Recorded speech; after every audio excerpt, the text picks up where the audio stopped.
అందరికీ నమస్కారం అండి. ఈ రోజు నుంచి కరెంట్ అఫైర్ వీడియోలు చేస్తున్నాము.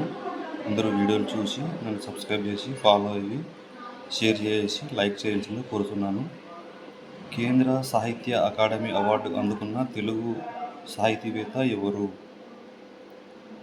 ఎవరండి? నందిని సిదారెడ్డి.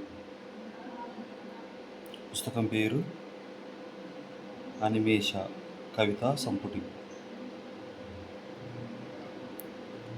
వంట గ్యాస్ సమస్య తగ్గించే లక్ష్యంతో ప్రజా పంపిణీ వ్యవస్థ ద్వారా రాష్ట్రాలకు ఏ కిరోసిన్ను ప్రారంభించారు? ఏదండి? Superior kerosene. ఇది అత్యంత శుద్ధి చేసిన కిరోసిన్. వంట గ్యాస్ సమస్య తగ్గించే లక్ష్యంతో ప్రజా పంపిణీ వ్యవస్థ ద్వారా రాష్ట్రాలకు ఏ కిరోసిన్ను ప్రారంభించారు? Answer superior kerosene. ఇది అత్యంత శుద్ధి చేసిన కిరోసిన్. అమెరికా కార్మిక శాఖ ముఖ్య సమాచార అధికారి CIOగా ఎవరు నియమితులయ్యారు? ఎవరండి? మంగళ కుప్ప.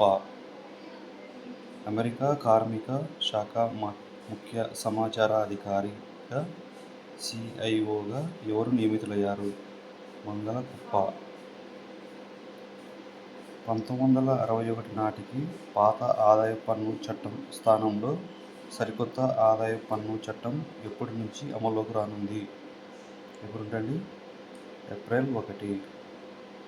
1961 నాటి పాత ఆదాయపు పన్ను చట్టం స్థానంలో సరికొత్త ఆదాయపు పన్ను చట్టం ఎప్పటి నుంచి అమల్లోకి రానుంది? ఎప్పుడుంటే ఏప్రిల్ 1. 1961 నాటికి పాత ఆదాయపు పన్ను చట్ట స్థానంలో సరికొత్త ఆదాయపు పన్ను చట్టం ఎప్పటి నుంచి అమల్లోకి రానుందంటే ఏప్రిల్ 1. ఆసియా స్క్వాష్ అవార్డులు 2025. ఆసియా స్క్వాష్ అవార్డులు 2025. ఉత్తమ పురుష క్రీడాకారుడు ఎవరంటే అభయ్ సింగ్. అభయ్ సింగ్ ఎవరంటే ఇండియా క్రీడాకారుడు. ఉత్తమ మహిళా క్రీడాకారిణి ఎవరంటే నతోమి వతనాబే. ఈమె ఎవరంటే జపాన్ నుంచి వచ్చింది. ఉత్తమ మహిళా క్రీడాకారిణి ఎవరంటే సతోమి వతనాబే. ఈమె జపాన్ క్రీడాకారిణి. ఉత్తమ మహిళా జూనియర్ క్రీడాకారిణి ఎవరండి? ఉత్తమ మహిళా జూనియర్ క్రీడాకారిణి ఎవరంటే అనాపత్ సింగ్.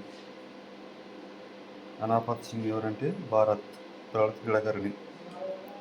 ఉత్తమ పురుషుల జట్టు భారత్ ఎవరు? ఉత్తమ పురుషుల జట్టు ఎవరంటే భారత్. ఉత్తమ మహిళల జట్టు ఏదండి? ఉత్తమ మహిళల జట్టు ఏదండి? హాంకాంగ్. ఉత్తమ మహిళల జట్టు ఎవరంటే హాంకాంగ్. ఈరోజు 1/4/2026 కరెంట్ అఫైర్ అండి. అందరికీ నచ్చితే లైక్ చేయండి, సబ్స్క్రైబ్ చేయండి, షేర్ చేయండి. Okay, thank you friend.